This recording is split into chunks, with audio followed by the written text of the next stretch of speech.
बकरा ईद से पहले शुरू हुआ वही पुराना कारोबार। बड़े जानवरों की जब्तगी के नाम पर कारोबारियों को सताने का मिल रहा है एक बहुत बड़ा मौका और इसके ही जरिए तेलंगाना स्टेट के पुरअमन माहौल को एक मुनज़्ज़म साजिश के तहत खराब करने की कोशिश का आगाज भी कर दिया गया है, जिसमें फिरकापरस्त पॉलिटिकल पार्टीज के कुछ लोग अंदरूनी तौर पर काम कर रहे हैं ताकि यहाँ के माहौल को खराब किया जा सके और फिर दूसरे स्टेट्स की तरह हिंदू मुसलमान के बीच लड़ाकर अपने रोटियों पर वोटों को सेका जा सके। क्योंकि तेलंगाना स्टेट में असेंबली इलेक्शन के लिए वक्त बहुत कम है। हो सकता है अगले साल 23 के दूसरे या तीसरे महीने में होंगे इलेक्शन, या फिर अगर सियासी एतबार से मौसम अच्छा रहा तो जारी साल 2022 के आखिरी महीने में भी इलेक्शन होने के चांसेस है। मगर सबका कहना यह है कि साल 23 में ही इलेक्शन होने के पूरे चांसेस है। इसीलिए ये फिरकापरस्त लीडर्स अभी से ही माहौल बनाने की कोशिश में है, क्योंकि तेलंगाना में टीआरएस पार्टी का अच्छा खासा रुआब और दबदबा है और दूसरे पार्टीज का कोई वजूद तक नहीं है और इसलिए ऐसे फिरकापरस्तों को आवाम घास तक नहीं डाल रही है। इसी वजह से भी ये फिरकापरस्त लीडर्स बुखलाहट का शिकार होकर खुद को मनवाने के लिए हिंदू मुसलमान सभी की जानों के साथ खिलवाड़ कर रहे हैं।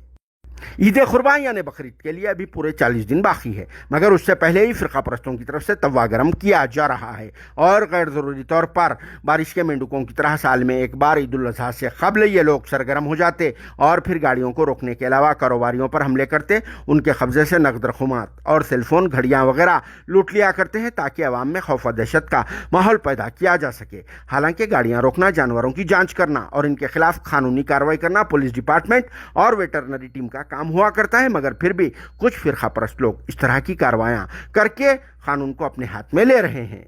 1 जून चारशंबे की रात को भी ऐसा ही एक वाकया अत्तापुर में पेश आया, जहां कुछ लोग बड़े जानवरों की एक गाड़ी को रोकने की कोशिश कर रहे थे, जिसकी वजह से कुछ देर के लिए यहां का माहौल गर्म हो गया था। लेकिन साउथ जोन से वाबस्ता पुलिस अमले ने हालात को फौरी तौर पर काबू में कर लिया, मगर फिर भी टेंशन बरकरार था। अगर इन फिरकापरस्तों की तरफ से ऐसा ही किया जाता रहेगा तो शहर का माहौल खराब हो जाएगा। अगर सच में बारिश के इन मेंढकों को उतनी ही इनसे मोहब्बत है तो फिर इन्हें सड़कों पर आवारा फिरने के लिए क्यों छोड़ दिया गया है और इन्हें अपने घरों में रखकर तो भी इनकी खिदमत करें तो बहुत बड़ा सवाब मिला करता है, क्योंकि ये लोग बेजुबान होते हैं। वैसे भी शहर में बहुत सारे गैरकानूनी काम अंजाम दिए जा रहे हैं। रात के वक्त 2 व्हीलर पर कच्ची के पैकेट्स स्मगल हुआ करते हैं, ड्रग्स गांजा वगैरह सेल किया जाता है। अगर इन मेंढकों की उसमें इतना ही दम है तो सबसे पहले गुड़म्बा वगैरह की गाड़ियों को रोके और ड्रग्स गांजा वगैरह के खिलाफ में मुहिम को स्टार्ट करे, क्योंकि ये नशावर चीज़ें इस्तेमाल करने से आम इंसानों की ज़िंदगियां ख़राब हो रही है